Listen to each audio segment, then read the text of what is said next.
নববর্ষকে কেন্দ্র করে ঢাকা বিশ্ববিদ্যালয়ের চারুকলা অনুষদ প্রাঙ্গণে চলছে শেষ মুহূর্তে প্রস্তুতি।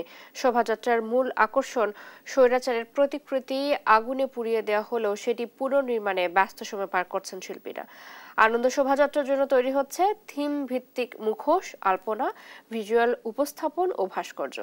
নির্ধারিত সময়ের আগেই সব কাজ শেষ হবে বলে জানান শিল্পীরা। তাইফুর রহমান তুহিনের প্রতিবেদন।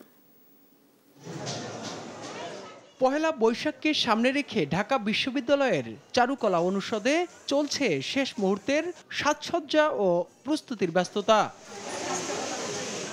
এবারের শোভাযাত্রার মূল আকর্ষণ স্বৈরাচারের প্রতিকৃতি।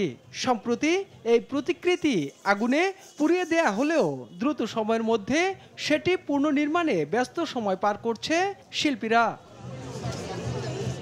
শুধু স্বৈরাচারের প্রতিকৃতি নয়, জুলাই আগস্টের গণ অভ্যুত্থানে নিহতদের স্মরণে নির্মিত হয়েছে 15 ফুট উচ্চতার এক পানির বোতল।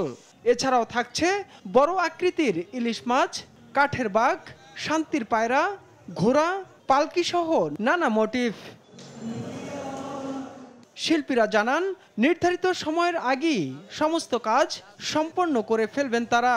একটা মোটিভ বানানোর জন্য অনেক সময় ধরে মাসব্যাপী ওইটা বানানো হয়েছিল, তো ওইটা তো পুড়িয়ে ফেলা হয়েছে। তারা চেয়েছিল যে ফ্যাসিস্টের যে প্রতিমূর্তি ওটা বিশ্ববাসী যেন না দেখতে পায়, বাট আমরা একটা চ্যালেঞ্জ হিসাবে নিচ্ছি এবং আমরা নতুনভাবে আবার সেটা তৈরি করতেছি এবং আশা করি আজ 12টার মধ্যে আমরা সেটা সম্পূর্ণ করব এবং কালকে 8:30 9টার মধ্যে আমরা সেই শোভাযাত্রায় শোভা দিবে।